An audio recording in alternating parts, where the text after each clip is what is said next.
Greetings, everybody, and welcome once again to our journey through James Bond. I'm Tom Connors, and with us is Robert Meyer Burnett, our special guest. How you doing? I'm actually 0013. Good for you. I don't even know if there are 13 people licensed to kill, but if there were, I'd be 0013. First to die, probably. Oh, well, that's not good. We also have the boss man here, who's only here for a short time, but we're still glad to have him here. How you doing, Andre? I'm good, thank you. So thanks for having me for this next Bond video, which has been a long time coming. So it's great to get back on track with that. Absolutely. And also joining us, of course, is Rob, the voice of Midnight's Edge. How you doing? How's it going? If you're 0013, that means I'm negative 0063. I'm not sure if there's integers on the 00 scale, though. So. Well, you know what? That just became canonical. There absolutely must be. I'm double overweight, so you can change that. Yeah, I know. That's what they tell me. I've been trying to do that. I've been doing some keto. I dropped 9 pounds in a week. Oh, awesome! Good, nice. Yeah. Great. Congratulations. Nice. Yeah, like that's like the beauty with traditional martial arts. It may not make you a great fighter, but it's the best form of acrobatics that anyone can do. Speaking of martial arts, this week we watched You Only Live Twice. Sorry for the mess ups. I forgot we already reviewed Thunderball. Or so it seems. One for life for yourself, and one for your dreams. And now, this is now you know why we'll never be. You, Robert, and I will never be doing a. Actually, that was pretty good. You guys, we just had to coordinate, man. We didn't even rehearse. Yeah, that was pretty darn good for no rehearsal. This, of course, would be one of the first Bond movies to get canceled. And that might be one of the reasons why it's my favorite one so far. No, I'm just kidding. No, actually, I enjoyed it quite a bit, to be honest with you. Yeah, I mean, come on. It's got so many. It's not my favorite Bond movie, but it's got just so many great elements in it. Oh, come on. Yes. I did say so far, yeah. I think it also is a turning point in the series where the credulity of the Bond saga, as we might call it, is strained. Well, what I noticed in this one is you got a lot more of the Bondisms. Yes. Especially when you get to like Blofeld's hideout and all that like all of that is like I felt like I was watching an Austin Powers movie for a minute or two. Oh yeah. Yeah. That's where they take a lot of it from, really. I mean, this is the film where they take a lot of the jabs thrown at the Bond series in Austin Powers from. Really, Dr. Evil. Dr. Evil came from Donald Pleasance's portrayal. Yes, exactly. There's so much stuff out of this one you could tell. And Darian Munchausen, thank you so much for the super sticker. We appreciate that. The volcano lair. Oh yeah. I mean, one of Ken Adams' great sets in the Bond saga. So good. And Roald Dahl, who wrote the novels Charlie and the Chocolate Factory, James and the Giant Peach. I did notice that. Scripted this movie, based on Fleming's novel. Yeah, so that's another Norwegian connection into Bond right there. So and you can definitely tell that I don't know what the budget was on this one, but you could definitely tell compared to the first four, this one had a little bit bigger budget, or at least like a lot of the opticals and stuff weren't nearly as hokey as some of the last films. No, and there's a lot more visual effects. I mean, it starts in space. We're in orbit. Yeah, Earth orbit. The budget was $9.5 million. Wow, for what was it, 67? This one came out. Yeah. What would the equivalent of that be by modern standards? I think you multiply it by times 5. So, I mean, of course, it doesn't really compare in any event because it would probably be close to 100 million or 80 million. What we can say is that this was blockbuster cinema in a time when there wasn't really any blockbuster cinema. And we got a couple of super chats that I want to address. Basically, add like 10 million per decade and something like that. Yeah. Spider Unlimited says, "Hail! I never ask for anything or try to impose, but please, get me on any of your Bond panels. I know 007 top to bottom, left to right, and would love to talk." Well, tell you what, you are one of our members. We're going to have a member stream coming up pretty soon. Yeah, we are, so we can talk about it there. We can there, and and depending on your mic quality and all that stuff, you never know what can happen from there. But yeah, we can definitely do an audition of sorts. How's that sound? And then we got, holy cow, 50 Swiss francs. 50 Swiss francs. That's pretty sizable. Well, so thank you so much to Martino Sulmoni, a great man, by the way. 13, licensed to donate. Appreciate it. I just ran actually the number through the inflation calculator from the Bureau of Labor Statistics. $9 million. That's the same buying power as 72.2 million today. I was pretty close. Wow. And back then, that's a monster budget. Oh yeah, I said 80. Goldfinger was a $3 million budget. Yeah, you can definitely tell that there's a jump in quality for sure. I mean, we don't really understand, but the Bond franchise in the '60s was monstrous. It was a huge franchise. It was wildly popular around the world. So basically the story of this, real quick, let's get that out of the way. The USSR and the US are in a space race, and each think that the other is stealing their rockets, and we're on the brink of war, and only one man can help us, but he's dead. Well, that's what's so cool. The pre-title sequence, Bond gets killed, assassinated. So for everybody who's complaints is they don't really explain how he got out of that one or set that up or what the whole deal was. Or is that completely just a setup? No, that's a setup. They fake his death so that okay, that's what I thought. I figured it had to be, go deep cover, really deep cover. So the attention. I've been deep before, but now I'm going deep undercover. And so to everyone who always says, you don't even know where I'm at, you'd be like, actually, I won't even answer. But to everyone who always says that their idea for a great Bond script, oh yeah, if I was writing a Bond script, I would totally kill him off in the first 5 minutes. I'm like, been there, done that. Yeah. Yeah, that's a beauty. You can say, wow, we've done it and we've done it better. Yeah, that's one thing. On that note, at least he died on the job. That was great. Gentlemen, I will regret that I will have to take my brief leave of absence was the word I was looking for. But everyone just stay here because there's a great stream coming up with some awesome. We might need you to come back later to help catch up with super chats if we get too far ahead. So yeah, okay. I'll let you know for sure. But yeah. All right. But as of right now, we are fully caught up. Yes. Yes. So then of course the only one who can help us is Bond, and he is sent to Japan undercover. Under deep cover. Deep undercover. The Super Cop story, it was working. Okay. By the way, one of my favorite movies, maybe of all time. I would not for nothing. I would love to see what Eddie Murphy would look like in a spy parody, though. That would be. Well, he already did I Spy, and it didn't. Well, yeah. I mean, a good one, Tom. I know, right?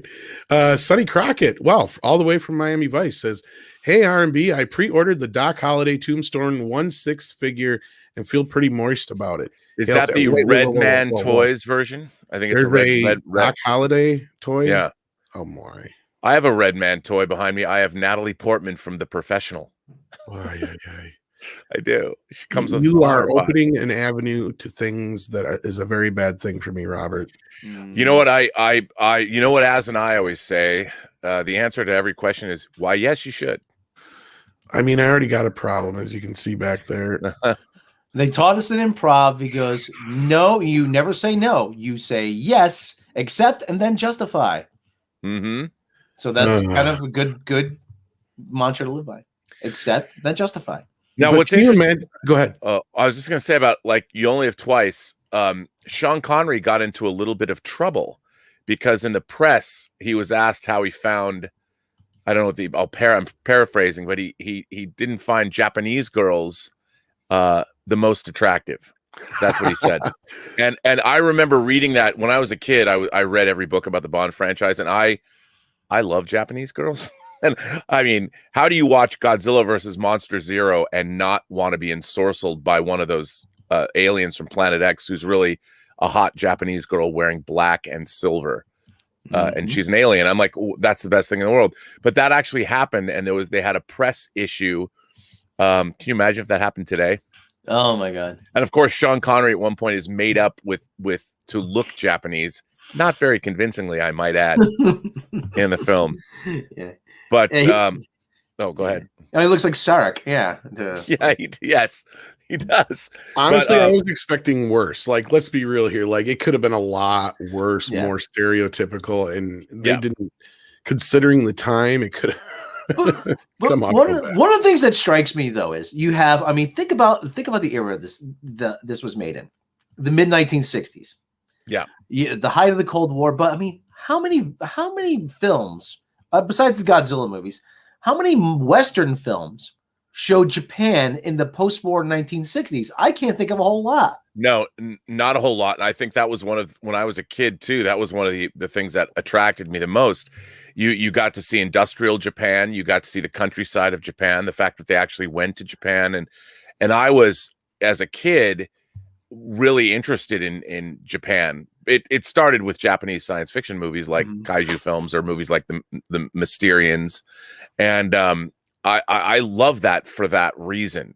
And I loved the Japanese, like the linen suits that spies would wear. I loved all of that. You know, everything about this movie that was Japanese, I loved it all. And I wanted more of it. But it was just, I loved that aspect of it. And again, you know, one of the, I think, appeal of the Bond franchise was, and we've talked about this before, is that, you know, in the 60s, not a lot of people were doing international travel. So the locations where the Bond films went to were things that most people hadn't seen, because after post-World War II, there wasn't a lot of people that were traveling internationally. And so I think this was sort of always, the Bond franchise was a window into these places that no one had ever been, which is one of the appeals of the franchise as a whole. And I love that. And of course, this introduces Little Nelly, the gyrocopter that was sort of the version of the Aston Martin, the flying Little Nelly that Bond had, that you could have it in a suitcase or whatever and unfurl it. And now that you bring that up, there was one shot of the special effects that bothered me, because I know they're miniatures. Yeah. But how hard is it just to have the camera pan just a little bit as the miniatures are exploding to make it look like the miniatures are moving? Like, that is some of the worst shots. Yeah, I know this film has very, I think, uneven at best visual effect shots. That's all they needed to do. I mean, I could do that digitally now. Dark Shadow Logan, Bond was also the travel channel of the 60s. Yeah, that's actually a very good analogy. Yeah, it really is. I mean, they're learning as they're going. And Dash DC says, I so loved Bond. He was what every man wanted to be: smart ladies man that drove a cool car, smoke in a bar, tear off a guy's head, and look good doing it. Yes. Yeah, go ahead, Rob. That actually talk about cool car. That car, the Toyota, the Toyota 2000 GT. Oh man, Sean Connery was too tall to fit it. That was originally a hardtop. Yeah. And they said, okay, give us 2 weeks. The engineers took the car, they cut the roof off for him. By the way, I'm a huge Toyota fan. Like, I've always loved Toyotas. My first car that I owned was a Celica GT back in the 80s.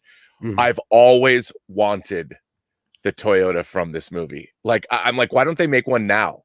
Make it a little bigger so I could fit in it. But I would totally give me a Supra, give me a new Supra, or give me that. What is it? The 2000 GT.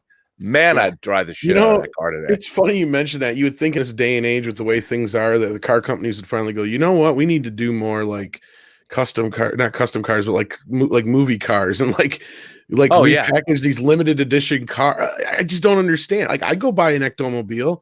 I go buy a DeLorean. I mean, can you imagine having an Ecto? You know, they do make a 6 scale Ectomobile for the Blitzway Ghostbusters figures. I may or may not be paying one off right now. But I'm not saying one real one. But I can't believe that market hasn't opened up yet. No, and I agree. You know, they are manufacturing DeLoreans now again. And I heard. Yeah, you can. But I agree with you. I mean, think about that.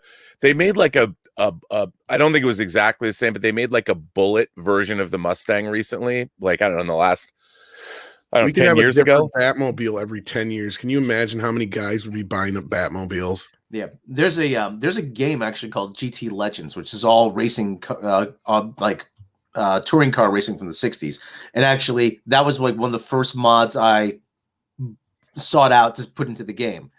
There was a Toyota 2000 GT, and there was only 330 of them made. I think one sold at auction about 10 years ago for $1.5 million.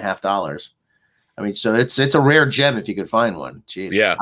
Out of my budget. So, by the way, I would be remiss if I didn't mention that this film was photographed. The cinematographer was the great Freddie Young, who shot Lawrence of Arabia and Dr. Zhivago and Ryan's Daughter.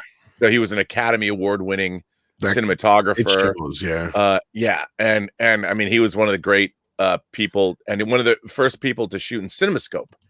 So, and obviously, since Thunderball, the Bond films moved to a widescreen format. Well, at least they did. Thunderball, You Only Live Twice, On Her Majesty's Secret Service, and Diamonds Are Forever were all CinemaScope widescreen films. And then they went back to, I don't know if they were 166 or 185, but for Live and Let Die and Man with Golden Gun, they didn't. They were no longer widescreen. And then they went back to widescreen with Spy Who Loved Me, and they never went back. But so the television, I bet. Yeah, the widescreen photography in this movie is very, very cool. And you can tell. There's one shot when Bond, like they're on the roof of like that factory, and it's a helicopter shot. Oh, and yeah, Bond's running across, and the guys. I love that shot. I'm like, yeah, man, that's dope. It's great. The camera pans, the helicopter takes out, pans back. It shows all the guys chasing him. That's a great. Yeah. Even when I was a kid, I always saw that on like basic. No, it was not a basic cable. It was on like the movie channel or HBO, whatever it was. I was like, yeah, that's the one shot I always remember I wanted to see. Yeah, because you're like, that's real, man. Yeah, you could tell that was on location. They were out doing that for real. Rob, time to put out the trend. Not now, Mom. And then, of course, Ken Adam, the great Ken Adam, the production designer. I think that the Spectre's volcano base, where they're stealing the spaceships from orbit and bringing them back, has to be one of the great sets of any movie ever made. Not just the Bond franchise, but any. I mean, that's just a huge set. And this was following up on the underwater battle in Thunderball, the end battle. Like, one of the things I loved as a kid was when you'd have two warring factions fighting at the end of a Bond film, and they did it in Thunderball. They kind of did it in Goldfinger, but you didn't have like troops. But the end of this movie, dudes rappelling down on ropes and ninjas. I mean, the climax of this movie was everything that especially a kid, would want. Yeah. And they would follow that up. I mean, the movie that follows this is On Her Majesty's Secret Service, that also has an incredible assault at the end on a base, a Spectre base at the end of the movie. And, that was kind of a thing that was a Bond trope. They haven't used it so much anymore, but it was awesome when they did it in this movie. Yeah, that was one thing that was really cool, is the ninjas. Mecha J says, Robert, you're serious? They're making new DeLoreans now? Well, I think they're just using the old parts, are they not? Isn't that the... No, they were like making, maybe they were using old parts, but well, I think but they were manufactured. I mean, who wouldn't want one? Well, I know for years they had like a warehouse full of the parts. You could order it piece by piece and put it together yourself if you wanted to. I know that. Oh, man. Yeah, that was like a thing for years. So yeah, I don't know what they all do, but I did hear that they're like doing like ramping up if they haven't already. So that would be cool to have a DeLorean. Yeah, boy, like I said, the whole thing about and the other thing I said, the over the top action. Well, they're brand new. They're even electric, I guess. We got to see ninjas in the 1960s. Yeah.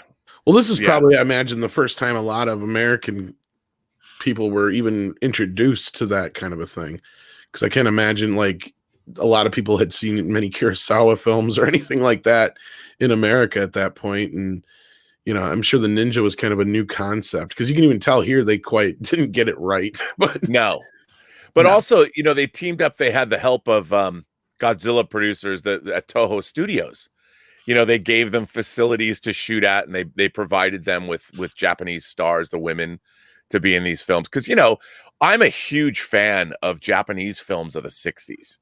I mean, there's some really defining just cool. Even Kurosawa when he did High and Low, which is a gangster. Okay, because I thought I did recognize the chick that he's with at the end, his partner that he gets married to. Is she from one of the Toho films? I'm sure. Yes, but I'm not sure. Like, yeah, because I was gonna say she looked very like I recognized her, but I couldn't remember where I seen it. And I'm like, okay, so that makes sense now. Yeah, yeah, and I mean, it's just the plot of this movie to me. This is one of the movies that, as a kid, made me love the Bond franchise because it's really outlandish. I mean, it's really epic in the fact that you see spaceships being stolen, which is a trope they reuse in Spy Who Loved Me. Instead of spaceships, it's submarines, nuclear submarines that are being stolen from the sea. But it was like, how do you not? And by the way, the score for this movie, for this one, yeah, great score. No. I mean, even people like the Propeller Heads would when they were doing recorded their album, I don't know, 22 years ago. They did a great piece of music where they adapted the Space March from this movie, which is just a great piece of music. That is actually a great piece of music. Yeah. They used it on Top Gear one time when James May was flying an airship to prove that airships were the wave of the future to relieve congestion. But unfortunately, they changed it for the American broadcast. But I've always wanted to own one. Like, how expensive could a Goodyear blimp be? Like, can I make some dirigible and own it and have it private, like just float around the world on it with it? I mean, wouldn't it be cool to just take a leisurely stroll around the planet with your airship? I'm not sure if you need a pilot's license or whatever to fly one. I mean, certainly there's no law against owning one, I guess. I mean, that would be, to me, where's the private airship yachts? I want one. I just watched the Critical Drinker did a great piece on The Rocketeer, the movie The Rocketeer, and of course there's a giant Nazi airship in that movie, and I'm like, I would love to fly. I've never been on one, but like the Hindenburg, some giant dirigible that you could have like the most luxurious cabin ever, and just float around the world. Yeah, and I was just looking this up. So yeah, the one that I think this is the one I was talking about, Mia Hama, was originally in the original King Kong versus Godzilla. That's what I thought. I recognized her. Yeah, that makes sense. And that's the one I've seen the most, so that's probably why. Yeah, and she plays Kissy Suzuki. Yeah. What a great name for a Bond girl, Kissy Suzuki. Yeah. She has a face of a pig. Yeah, I always thought that's bad. Like, because she's cute. I'm like, oh, come on. No, that was the whole joke. Remember, Rob, is that they kept bringing up the ugly girls, and then all of a sudden she's there, and he's like, oh, she's not ugly. Yeah, I know. Yeah. But still, she was hot. Yeah. I mean, come on. I love the Japanese title though I don't know, is it the title for this film, Mr. Kiss Kiss Bang Bang? No, that was, I think, Thunderball. That was Thunderball. Okay, that was for Thunderball. Okay, I think so. But it's so descriptive of James Bond, Mr. Kiss Kiss Bang Bang. Yeah. 6 says she had a cat named Kissy. There you go. Yeah, I mean, I loved Kissy Suzuki. Yeah, and there was a short story where Kissy Suzuki had a son with James Bond. It was a short story, and was it Frau Bunt murdered him? Yeah, as I say, you brought that up in a video before. Yeah, I've done so many videos, I can't keep them all straight, properly categorized. I need a Dewey Decimal System now for all the videos we've done. Jeez. But yeah, so I apologize for the many changes of the title and the thumbnail. It was my fault. I didn't know. I forgot we had already reviewed Thunderball. I gotta say, I just did a cursory Google search on Mihama and what happened to her. And this is an article from the Express in the UK. It says she was 40 when she dropped out of filmmaking altogether after she said she had an epiphany while driving through rural Japan and encountered an old farming village that was being ripped down so a new dam could be built. She said Japan was giving up its real self in its rush for economic development. So good on you. Good on you for probably getting involved in Hama make sure Japan stuck to its roots. I like her even more now. There you go. She became an activist. I wonder if she's still alive. That's good. Well, she apparently was still alive in October 2019. Yeah, that might be. Yeah, I love the you brought up the score earlier. This one stands out a little bit more above the other ones, especially because of the theme song, I think, and how it's different. Nancy 'Cause Sinatra. yeah, and I honestly trying to remember, did we even get to hear the standard Bond theme in this movie? I know we got the Yeah. dun dun dun Yeah, dun yeah, dun it's at the dun beginning dun and the dun. end, yeah. Yeah. And also, I mean, this is also, I believe it is the second Bond theme song sung by a Nancy woman Sinatra. after Shirley Bassey did Goldfinger. And I think it stands up. You know, Frank Sinatra's daughter doing this. I really like, it's very romantic, this theme song. But I really like it. No, so far this has been my favorite Bond film. Again, I mean, I've got a long way to go. Yeah. But of the 5 we've seen, this is so far my favorite. I think I describe it as it's a very lavish musical score that surrounds this film. It is, it's a very, it's very deep. It's very colorful. It's very detailed. It's very It's a very enveloping. 60s score, and that's Yes. one thing is, I mean, Robert and I really love soundtracks and score soundtracks, and that's the thing is you can tell generally by just listening to a little bit of a score what decade that movie probably or that score was written. Yeah. In. And that's the thing with these Bond scores is, I mean, especially in this one, like it just, I felt the 60s in it. Because I don't know if you guys recall when I said we were talking about the earlier Bond films, like the first one specifically, I'm like, this doesn't even feel like the 60s. If I remember right, I think even said it felt more like the late 50s. And then it wasn't until we got to the last couple where I'm like, okay, now we're getting there. And this one specifically, I'm like, this was Bond through and through from beginning to end. I mean, it felt like everything I expected out of a Bond movie. It's big, it's grandiose. Exactly. Everything. And they did a really great job. What I really liked about Bond scores too was they would take the theme song and then incorporate that theme, the music into various iterations. They would turn it into a romantic version of the theme, or this film has great big brassy action set pieces scored to versions of the main theme song. So there's a motif running through a musical motif. And a lot of I feel like lately that has sort of been dispensed with a lot of the time lately. Well, because partly I think it's because that nobody really knows how to write a Bond Bond theme. And they just write, oh yeah, I'm going to put my own personal stamp on it. I'm like, no. You don't understand. It's going to be, this is something apart. And the best example I always point to of somebody really writing, and I'm biased because I'm a huge fan, is Paul McCartney when he wrote Live and Let Die. And you hear it everywhere. You hear it everywhere throughout the entire film. You hear it in the action sequence. You hear it in the revelatory sequences. You hear it at the beginning, the end. You hear he gets the thing. Well, that came from George Martin, who I was going to say, Beatles. was that more George Martin or was that Paul McCartney? Yeah. No, George Martin, who produced the Beatles records, wrote that score. And so they probably worked in close. It's always best when the composer of the Bond films is working in close collaboration, writing the theme song, so that it all becomes it's pure Bond. I mean, Rob, I get what you're saying, Rob. Sorry, Robert. And sorry, Rob. Go ahead. No, I was gonna. No, you go ahead. It's just great. I love that, and that was part of the It's part of the franchise. And to this day, whenever I've seen Sir Paul live, and I've seen him over 20 times, the one number that always brings the house down is Live and Let Die. Yeah. Always.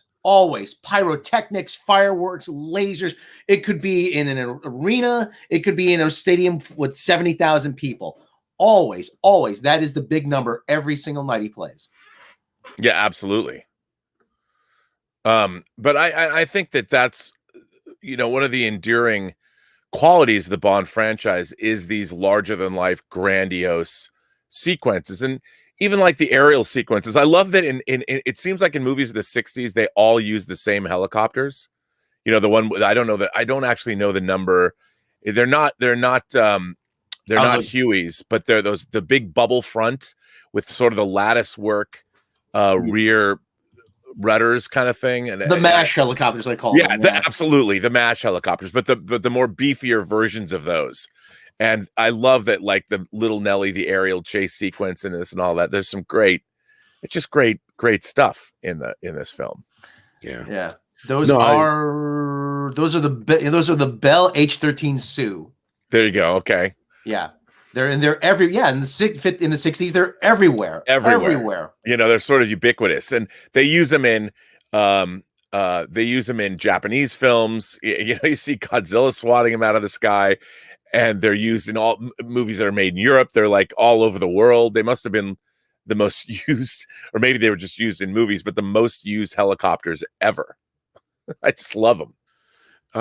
Platonic Guardian says this movie has the best title name drop ever. I don't know of all time, but you only live twice, Mr. Bond. Yes, this is my second life. Yeah. Yeah, I mean, it's better than I must have scared the living daylights out of her. It's better than that. Hyper Guyver 2, thank you so much, says, in my opinion, Timothy Dalton was the best Bond, and License to Kill is the best Bond movie. But You Only Live Twice is in my top 5 Bond films. Rip Sean Connery. Yeah, and you also have to remember, I'm seeing them in order for the first time. So it's kind of a good thing they're getting better as we go, but I'm kind of preparing myself for some of the... You need to prepare yourself. You got one more that you're going to love, and then the one after that, it's a little rough. And you know what? I think it's a generational thing with License to Kill. Well, Timothy Dalton, I did like. I think he gets a bad rap. Oh, I love The Living Daylights. I love Timothy Dalton. I hated License to Kill. Yeah, License to Kill is lame. Only because I thought that the plot of it is so pedestrian. I mean, if you'd been watching Miami Vice when it was on, and I was, it seemed like so many other. There's an evil drug lord, and we're gonna go take him down. It was like the plot of every Cannon movie, practically, you know. And it was just, and they made it in Mexico. Not that making it in Mexico is bad; they just didn't spend a lot of money on it. And after Living Daylights, which was so epic and globetrotting, I just felt that, you know, Live and Let Die. I mean, License to Kill was just a bit of a letdown. Although Dalton's really good in it. He's ruthless and awesome, and the Carrie Lowell and Talisa Soto are very good Bond girls. I think they probably knew that, hey, you know, this guy's not going to be in anymore. Let's hold out on making it real and spending a lot of money with this one. So yeah, although he was going to come back for a third one, but they had their legal troubles for 6 years. The Bond franchise went into. There was, you know, they were making a Bond movie pretty much every 2 years since '62. And then 89 was the last time there was a Bond film until 95's GoldenEye, because they had their fucking multiple legal problems, which sucks. But for me, I remember when Letterman brought Pierce Brosnan out.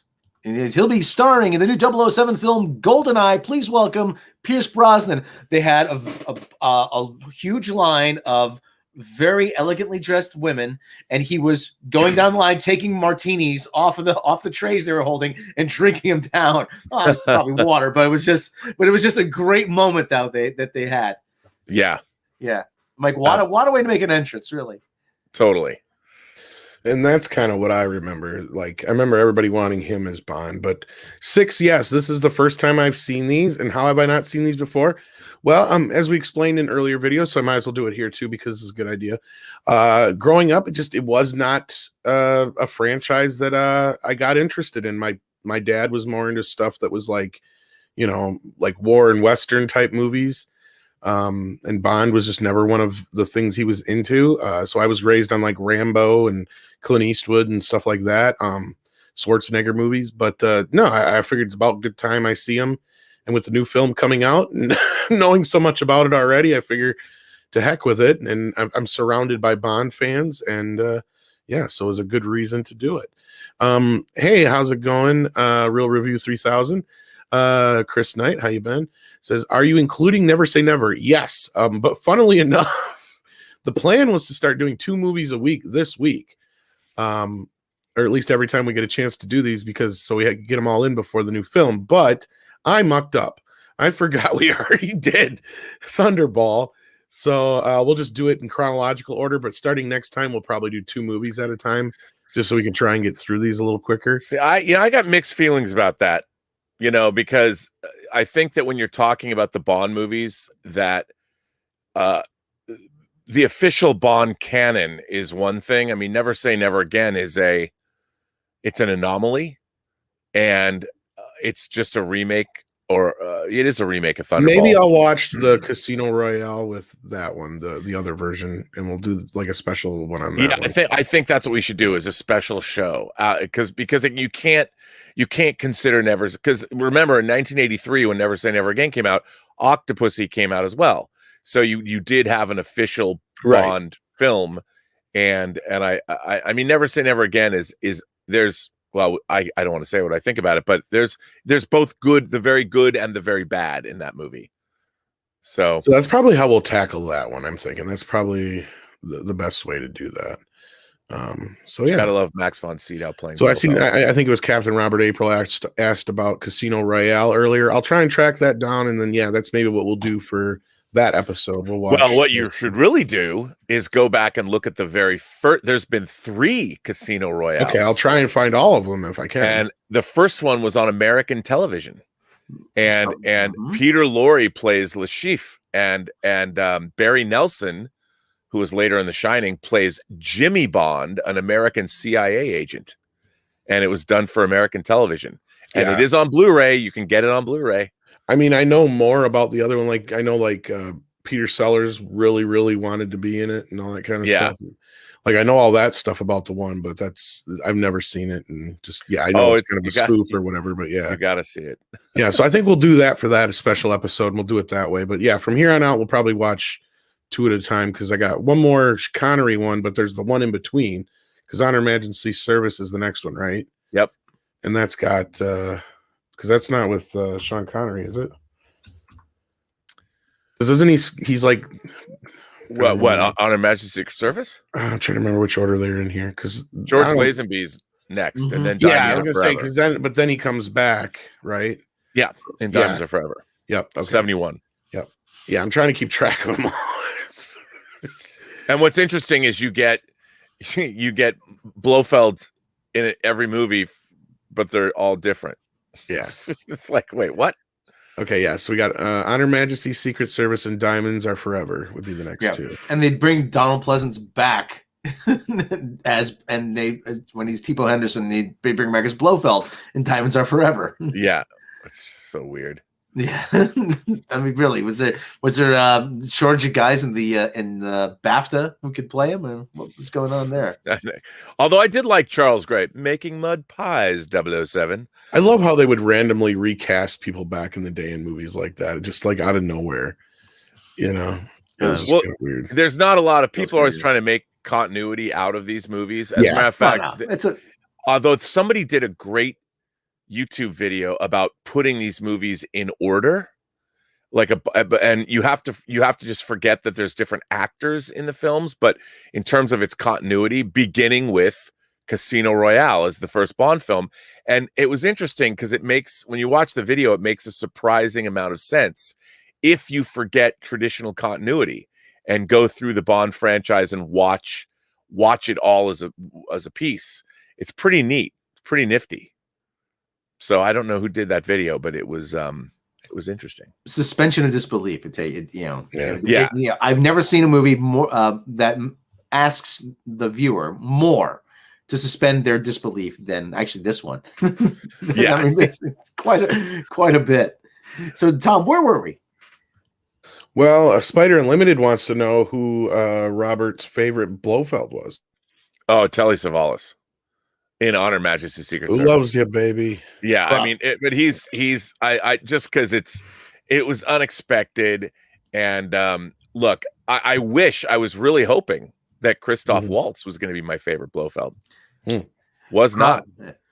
Crops, entire lines, entire strains gone. So does I haven't seen Christoph in too many films outside of Tarantino films, and people keep telling me when he's not with Tarantino, he sucks.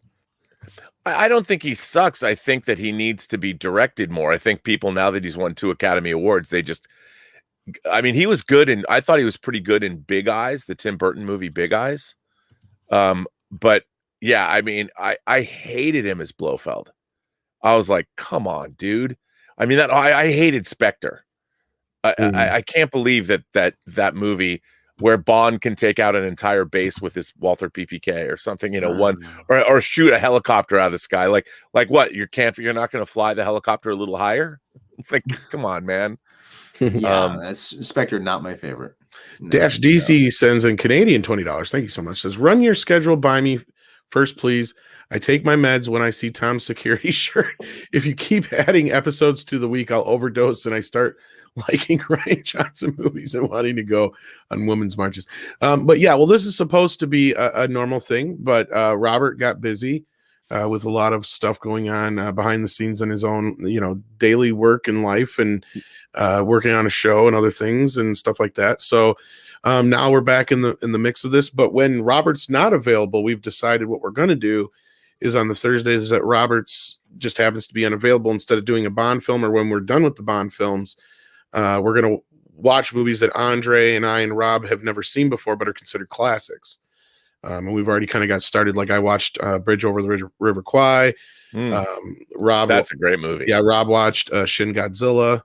We're trying to get Andre to watch Last Starfighter, things like that. So that's going to be kind of what we're going to do after this, or in between this, if it just so happens that we can't get Robert one week, or when we get through with these. That's the plan. So there you go. I also rewatched A Bridge Too Far recently. So it's our own Discovery series. I think that's what Andre wants to call it. Discovering whatever, Yeah. And freaking Sean Connery is great in that as Roy Urquhart. I mean, that's, they said we'd come out to 2 days. We've been here 9, so that was, we got Stubble McShave in the chat. Thank you so much. Says, and they replaced the aging Sean Connery with a young talent, Roger Moore, who was 3 years older than Sean Connery. Yeah. Sometimes age doesn't. I'll tell you, us Irishmen and Scots, we don't age very well. Mr. Tickle Trunk says doesn't say anything, just sends it a super sticker. But thank you so much, appreciate that. But yeah, I'm looking forward to it. I'm starting to feel the Bondisms in the films a little bit more. They're not. This one was paced a little bit better than the last few. I mean, I remember enjoying Thunderball and Goldfinger quite a bit, but I mean, they were a little bit harder to get through than this one, I guess. Because I started watching full disclosure, I started watching Thunderball again, and it took me almost 20 minutes before I realized, wait a minute, I've seen this movie before. Well, it's interesting that the series editor, Peter Hunt, who ended up directing the next movie on Her Majesty's Secret Service, you'll notice the editing in Secret Service changes substantially. There's a lot of really interesting use of jump cuts, and so he was sort of being let off the reservation when it came to the kind of pacing that these movies were allowed. And the pacing on this movie is definitely, the editorial style is definitely, the pace is picked up. Right. It's even like, just watch the fight scenes, and there's a lot of jump cuts used to make the punches land in the next one in On Her Majesty's Secret Service. Yeah, I'll be interested to compare it with that. And Sexy Butt Crack says in a super sticker. Thanks so much. The name of the day right there. There you go. And Moonraker is going to blow my mind. I'm preparing for that one. Oh my god, Moonraker rules. I'm preparing for that one. Again, don't let anyone tell you anything else. Again, not a great movie, but it just has something. There's just something about it that you just can't stop watching. Oh, it's wildly entertaining, and Moonraker is basically a remake of this. Yeah, it's remaking Spy Who Loved Me, which was remaking You Only Live Twice. I was kind of getting that like a space vibe at first. I'm like, wait a minute, this isn't the space one. Am I watching the wrong one? I'm like, oh no, okay, all right, Well, that's what I said. I felt bad, like seriously, I didn't realize I'd seen Thunderball. I'm like, I kind of did, but I'm like, it wasn't until that scene where he's on that one machine, and I'm like, wait a minute, I've seen this before. It's like, oh shit, So I kind of felt bad about that. But again, I mean, I've only seen these each once through so far, and I really should probably watch them twice, but finding the time to watch a movie twice is the only way to live, Tom. It is indeed. Martino Soleimani says it's implied that Blofeld was getting plastic surgery between movies. It's discussed in On Her Majesty's Secret Service, The Lobes, and at the beginning of Diamonds Are Forever. Diamonds Are Forever. You can see that Spectre. It's a good experimental surgery. Yeah, I mean, Experimental surgery, I think he's trying to say. That's kind of how they explain it. I mean, Charles Gray could have been Donald Pleasance. Why not? Was just Donald And who Pleasance was just shooting Telly something Savalas? else? Yeah, Was Donald Pleasance just shooting something else at the time, or why was okay? There's my big question. Then going into next week, then or next time we get to talk. So what was the deal with why wasn't Sean Connery in the next one? he wanted to retire. Ah. He did. I just think he didn't want to do the role anymore. And then they just threw a bunch of money at him to do Diamonds Are Forever, or what? Yeah, I think, but he like accepted the money for charity or something. He did something, Really?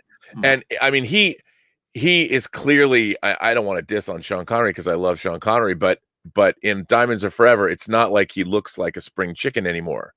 He's a little bloated. He's a little older. You know. Well, like I said, us Irish and Scots, we don't age well. Sorry. Not all of us are Colin Farrell and fucking Liam Neeson, all right? Come on, man. It's all about clean living, right? Liam Neeson, clean living, he pisses on himself. There's no way he's drunk every day, probably. Some men are just lucky. That's all it is. And I don't even drink. But no, I do think this movie is wildly entertaining as well. It is. It was. I was entertained by it. What sucked is I got tired last night, so I had to finish it this morning. But even coming back to it, it just, it was still kept me entertained for sure. Oh yeah. Best Bond girl name Dash D's $2 Canadian dollars. Pussy Galore is a great one. Yeah. Yeah, it's pretty on the nose. Come on, yeah. Pussy Galore is, yeah. And just seeing Honor Blackman say it, yeah. And I must be dreaming. That's you don't get much better than that. I like Dr. Goodhead though in Moonraker. There you go. We got over 600 people watching here though, so please hit that like button. And if you haven't checked out the Burnettwork yet, do yourself a huge favor and do that. Robb Atlas says The Prisoner's Patrick McGowan was asked to play Bond, but he turned it down twice. That is correct. I would imagine you would be somebody who would know that, of course, Robert. But yeah, that's an interesting bit of trivia. Thank you for that, Rob. I started watching The Prisoner. Actually, I only got a couple today. Only got a couple episodes in, but I did start watching The Prisoner, and I do like it. I got to find time to watch the rest of the series, but it's yeah. Between all this porn watching, what? No, we weren't going to talk about that, Tom. The Prisoner. It's one of my favorite shows of all time, and obviously, Az and I did 18 streams about it. We broke down every episode. If I can shamelessly plug that, but yeah, that was a lot of fun. You guys are, between you and Doomcock and stuff, are probably the reason that show has even come back into somewhat like purview of the of people. You know what I mean? Well, it's funny that to me there was something going on in the 60s. I mean, it was the beginning of the paranoid political thriller. Like if you look at some of my favorite movies from the 60s, John Frankenheimer made, and three of the best are The Manchurian Candidate, Seconds, which is one of my favorite science fiction movies ever made, and 7 Days in May, which is about a military coup of the United States government. And these were awesome. The idea that suddenly that the government or our spy organizations were nefarious. Things were not good.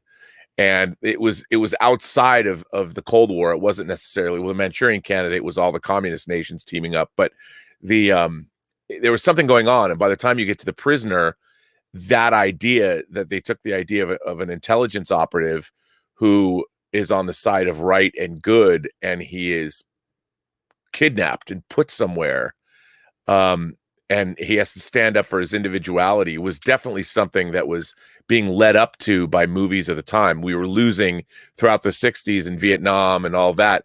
I think the West, the Brits, the Americans, the Commonwealth nations, we were beginning to lose faith in our institutions after the assassination of Kennedy and Martin Luther King and Bobby Kennedy. There was something going on politically and the very fabric of what we used to believe.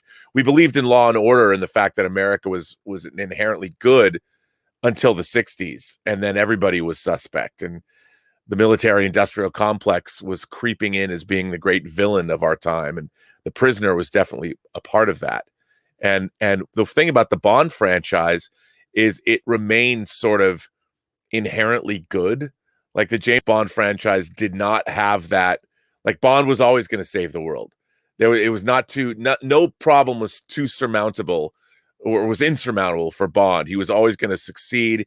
He was always keeping the British end up for England, and it never really got cynical. And I think that's part of what Daniel Craig's Bond movies have done, which is why maybe I don't like them as much, is because they are cynical. And I don't know where I was going with this, but I was trying to draw some connection with the prisoner and Bond, and I don't think I did a very good job. So there you go. It's all good. We got the Gay Rascal though with €5 and 49. I don't know what the leftover would be. Side note: Plumber's Crack is in German is. Oh God, we really need Andre here now. Baro Or Dieter. Or Dieter, yeah. Barobieter Dakolet. I'm sure I butchered the shit out of that. Construction workers' cleavage is what it obviously. That's a fantastic term. I gotta get Dieter on that right now. No kidding, right?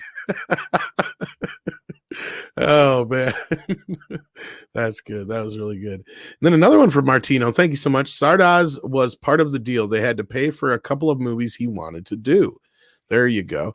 And I think people were also bringing up in the chat that this was the movie he actually donated to charity from, I believe. So yeah, there you go. Mr. Tickle Trunk says, be careful rewatching older movies you've enjoyed. Unfortunately, I rewatched Lady Hawk and those rose-tinted glasses disintegrated and then combusted.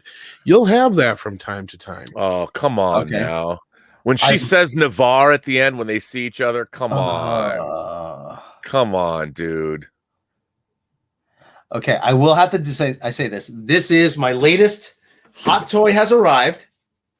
This is better than the J.J. Abrams mystery box. I will be unveiling this soon, but it's not. It has me a little worried because it's not packed very well. It's just so there will be an unveiling shortly. I will say that little teaser here for the stream. So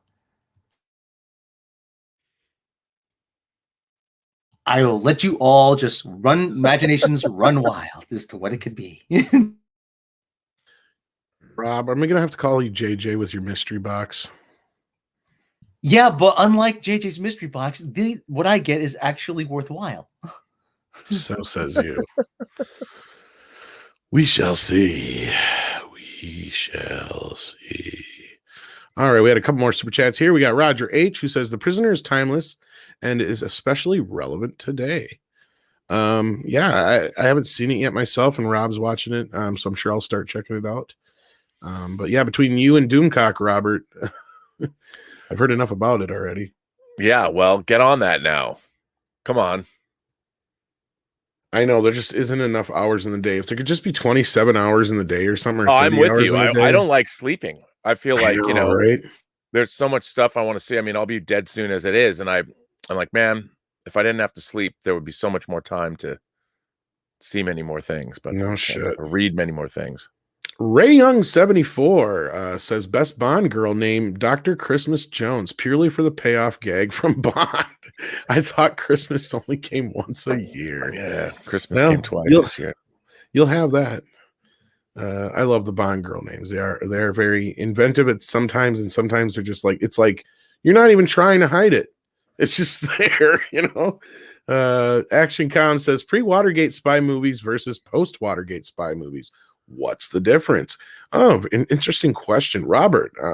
Good question for you. Well, I mean, I think that the obvious answer would be to say that post Watergate movies. I mean, the cynicism was already building, against our leaders. And when Eisenhower left office, he gave that great speech where he warned against the rise of the military-industrial complex, being able to influence our politics, our government.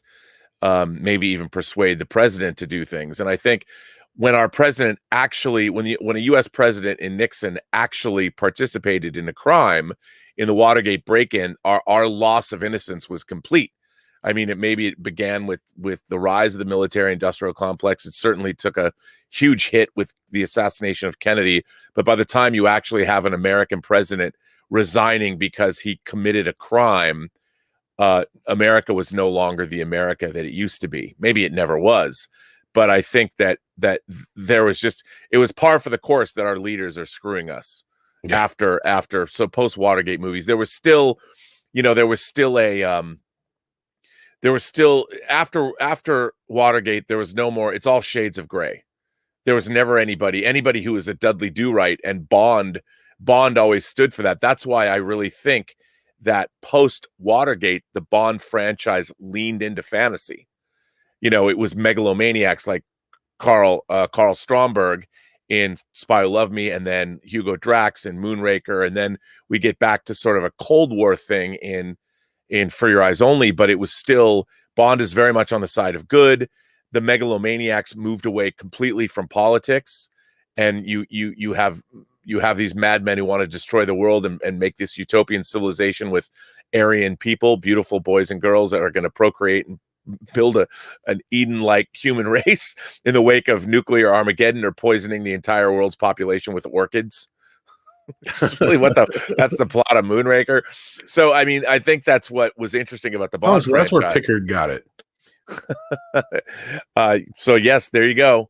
But that's what I think the difference is that post Watergate, everything is cynical. We're all, no longer is there any great good in the world. We're all just, the governments are screwing everybody, and the regular person's fucked. Should I have said that? Did I just I don't care. I was kind of trying to keep it PG earlier, but I think I said an F word. Well, I didn't say that. I guess I did say in a sexual. But with all the pussy galore shit, how are we going to keep it PG? Yeah, really.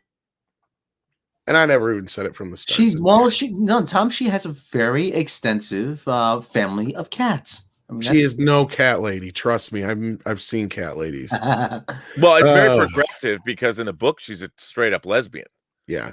So Pussy Galore is actually it's the first instance of how progressive the Bond franchise. Well, and doesn't the Bond franchise also have like one of the first transgender people in it too, as far as that goes? An actress, yes.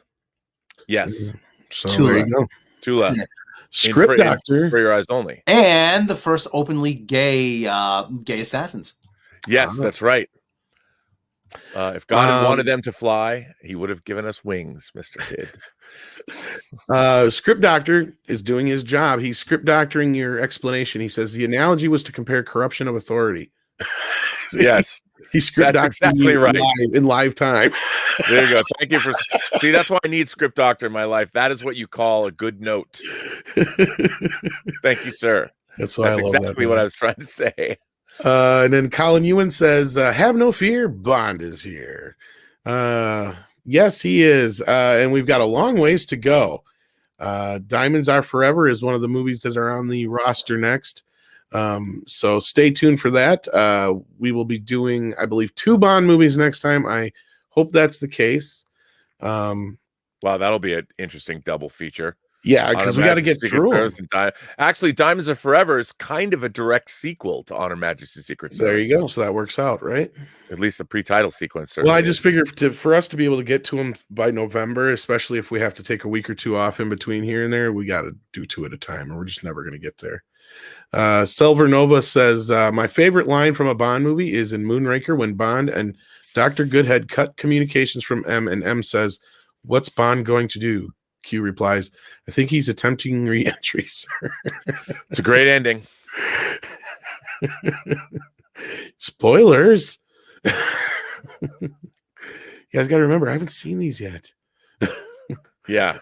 No, I know. You'll forget and stuff. Yeah, I mean, I forgot I even seen Thunderball till 20 minutes in, so sue me. But yeah, I'll get there. Of course, it doesn't help that we hadn't watched it in a month.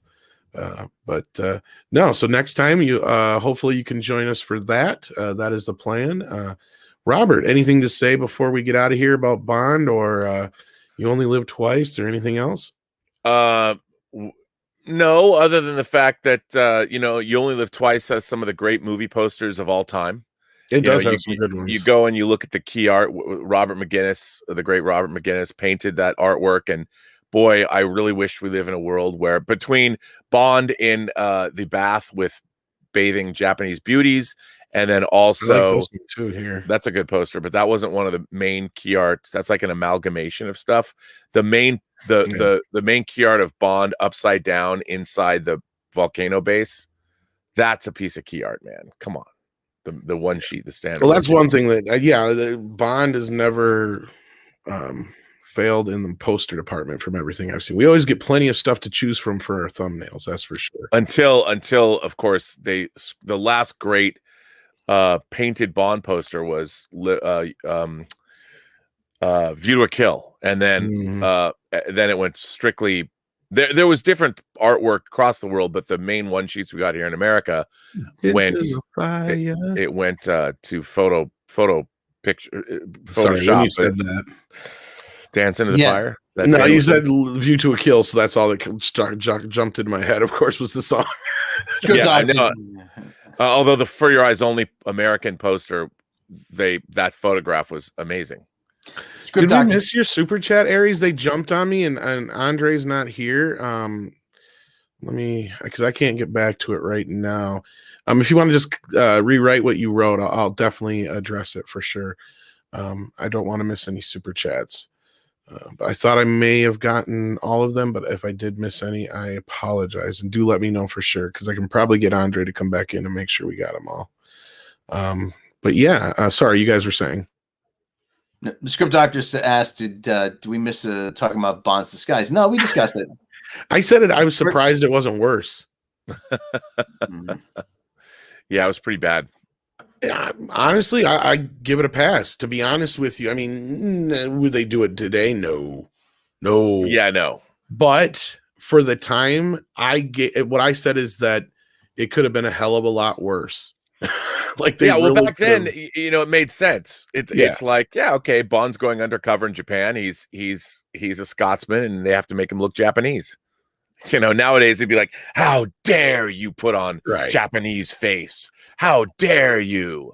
But the 60s, I expected extreme, slanted eyes and the whole 9 yards. No, they did Mickey Rooney and Breakfast at Tiffany's. Exactly. Thank you. And I wouldn't say they did a good job making him look remotely Japanese, but they didn't go to that extreme, and they did a good job of having him keep his head down. They made it believable. You know what I mean? Just trying to get this guy to pass through, and because he's obviously he sticks out like a sore thumb, like you said, Rob. That's part of the whole. That's part of the whole thing. Yeah, and what's her name? I can't look up when they first show him when he's in his disguise. She laughs at how bad it looks. Really. Yeah. So they acknowledge. They acknowledge the goofiness of it. Yeah. And here's the lost super chat, and I apologize for that, Aries. Go ahead, Rob, and finish your thoughts. I still bring up the line when the girls are bathing him, and Tiger talks about the men in Japan have smooth skin on their chest. He goes, the Japanese proverb says, "Bird does not nest in bare tree," which you gotta love. Aries said, and I apologize again for this, movie themes were basically introduced by Wagner. They are rarely used in Western cinema, Star Wars the exception, but they are big in Japan. Yeah, I noticed as I'm going through a lot of classic films that the scores were almost non-existent for a lot of earlier films, which is funny considering before sound was part of the film, it was all music. But yeah.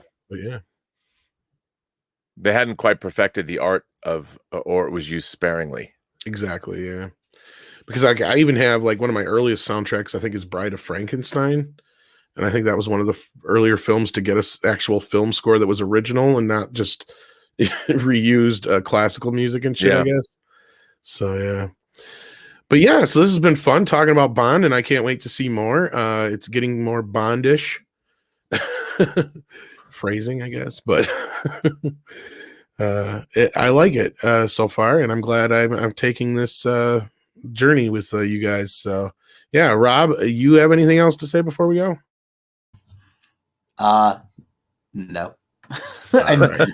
I think we pretty much said it all, really. I think so. Well, do check out the Burnettwork. I think you're going to be streaming here in a little bit, probably. Yeah, at 2:30 Yeah, and then we'll have Midnight's Edge After Dark a little later as well. So hopefully we'll see you there.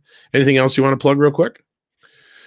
No, just our animated series. If you haven't watched it, Dota Dragon's Blood on Netflix. You want to tell everybody the good news? Yes, it was renewed for season 2, actually book 2, which is great because that's more work Bobby got to eat here. So it's always nice to have some more work, industry work. Nice. So congratulations! Good for me. But no, I'm really proud of the show, and a good friend of mine, Ashley Edward Miller, created the series, and we've known each other. We worked together for a long time, and it's just great to have. It was really fun to work on that show because I got to see. I'd only ever worked in television directing episodes of Femme Fatales, which is basically a Skinamax series, but I got to see how a television series, a really well written and well conceived television series, was created from the ground up. So I learned a great deal working on the show, and I think it shows. I mean, as far as if you like anime and I think it's you like fantasy adventure, I think it's a very sophisticated show. It might surprise you. Even if you don't know anything about the Dota 2 as a game, right. I think the show really stands alone. And I can say that from what I've seen of the coming book 2, it's pretty cool. Like, I'm very surprised. This story gets bigger and bigger in scope, and it's pretty neat. Can't wait. I can't wait to check out the first season yet. I think you'll binge it. I mean, they're only like 22-minute episodes, so cool. Yeah. And then K-Dash asks, and we already covered this, but just one last time before we go. The next movies we're watching are On Her Majesty's Secret Service and Diamonds Are Forever. Hopefully, that's the plan. So join us next week for that. And go ahead, Rob. On Her Majesty's Secret Service, the movie that made me want to try to take up skiing. Oh, I grew up in Seattle, so we skied. If you could, at our school would bus us up to ski. That was exactly why I wanted to ski, because of James Bond movies and On Her Majesty's Secret Service. The first, and you know what? I mean, even in Spectre, they went into a snowy locale, and I'm waiting. No skiing in Spectre. It's like wasted opportunities with these movies. I guess it's because we had snowboarding in You Only Live on View to a Kill, and the last time they went skiing was in World Is Not Enough, but it was kind of lame. They're skiing against paramotors, and how fast could you go? But now you think about it, like getting Bond on skis in a situation where he's being chased by dudes with guns. I mean, that's a tough one now. Like, where are you going to go? Why are you up on the mountain if you're going to get chased by? Looking for a crashed plane. Yeah, that could be it. I mean, there is nothing better than Bond ski sequences. They're part of the reason I live. And On Her Majesty's Secret Service has some great stuff in there. We haven't gotten any really over the top sort of reality bursting moments out of this current Bond series, have we? I mean, I want to see him ski off a cliff in the big Union Jack parachute. I want to see the microjet flying through a hangar and pulling up to the gas station, filling up. Oh, yeah. I mean, I want to see one of those moments. I think you nailed it, man. Rob, the problem that I have with especially the Daniel Craig era, is it's so relentlessly realistic. I mean, Casino Royale, the opening, the running the parkour sequence through the construction site and Bond on the crane, that was the closest we came to like complete unreality. But it's great, even though it is kind of real, but it's great. And there is no more. It's all spy thriller. We live in the post-Jason Bourne world, and I'm like, come on, man. And Daniel Craig never got a mission movie. He never just got, okay, you're going on a mission. We're going to give you a fresh mission. He went from being a newly minted 00 to being old. After Casino Royale, it's like, oh, now I've gone to the end of my career. We never saw James Bond in the middle of his career with Daniel Craig. He just went from Quantum to Skyfall, where he's missed a step. He's like old now. Come on, dude. I want you to fight a megalomaniac that wanted to destroy the world. But now it's all, no, got to keep it grounded. Yeah, that's sadly, and I keep saying it's not Blofeld, Hugo Drax, or Goldfinger, Max Zorn they're not the greatest. They're not the greatest enemies that Bond has. It's Austin Powers. Ever since Austin Powers, Yep. they've been afraid. Directors have been afraid to go down that road of the classic Bond tropes because they are so worried it's going to look stupid. I'm like, no, that's what people want to see. Yeah, that's what and I want to see. Jeez. I mean, I'll tell you something. It's not exactly analogous, but the first Kingsman movie, when Sam Jackson was going to, kill half the planet. I mean, that movie was done tongue in cheek, but I'm like, you know what? There's something to be said for that first Kingsman movie. There's a lot of good stuff in it. It's too over the top for Bond. That movie's somewhere between Bond and Austin Powers, but it's still got some really great stuff in it. And I want more of that. I want to see Bond have a little bit more of a fantasy bent because I want James Bond to be having a good time. Daniel Craig, he only seemed like he was having a good time as Bond in Casino Royale. When he tells Eva Green, "Your perfect ass," and he's like, "You noticed." I mean, come on. That's good. Yes. And Bond doesn't care. I'm gonna go sleep with some dude's wife. I'm gonna take his Aston Martin. Screw you. And that was great. And then he became like Mr. Dower. The world it's terrible, and I'm depressed. And even though I'm James Bond, and I that's the whole problem with Craig's run. It was a subtle moment, but I love the moment in Casino Royale where he's at the table and he says the guy puts the keys to his Aston Martin on the table, and they said, no, we haven't. Please give him a chance to win his money back, knowing that he has him beat. Right. I mean, that's a Bond moment right there. I'm like, dude, you can't get enough of that. Casino Royale is the last time that the James Bond franchise was firing on all cylinders. And I know there's all these people that love Skyfall. I can't go there. It's a movie where Bond fails from the opening sequence all the way through to the end of the movie, and it just I just don't get it. It's the same. It's basically the same plot as The Dark Knight, really. Yeah, sounds like the beginning of the problem in Hollywood. Well, the other big problem is they always want to make it personal. Oh, it's personal. It's personal. It's personal. I'm like, no, there's a guy with a nuclear weapon pointing at. You know where else? You know what other movie it was personal in? Jaws: The Revenge. Yeah, yeah, because the shark was upset. Yeah, it was voodoo. Personal. Yeah. There's a little trivia for you.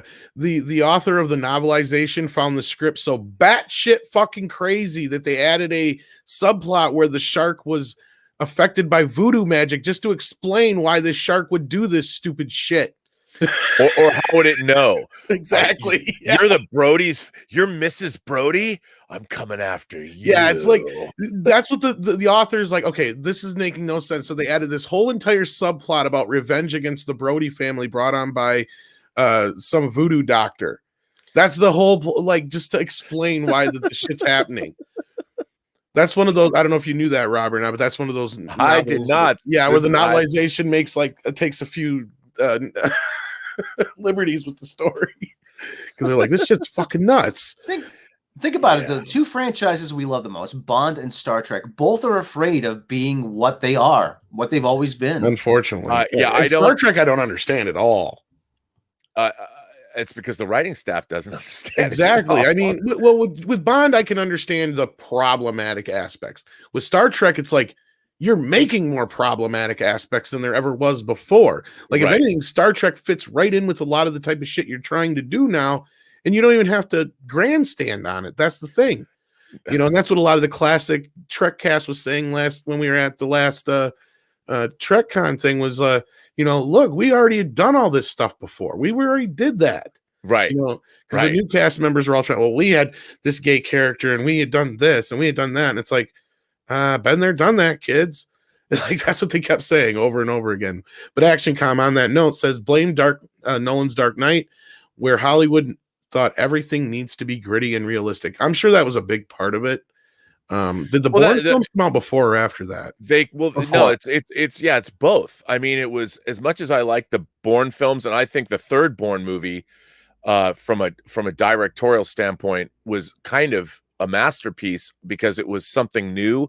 The fast cutting was shot to be that way.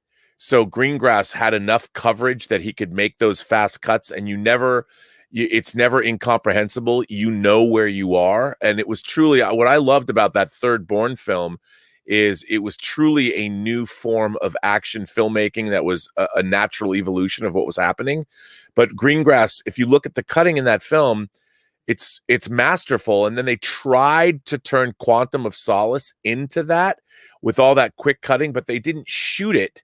There's not enough coverage to do that with. And one of the things I find so annoying about, and I'm a Quantum of Solace apologist. I think there's a lot in Quantum of Solace that's worthy of song, but the way they cut it, they ruin so much of what was there, and it's almost incomprehensible sometimes.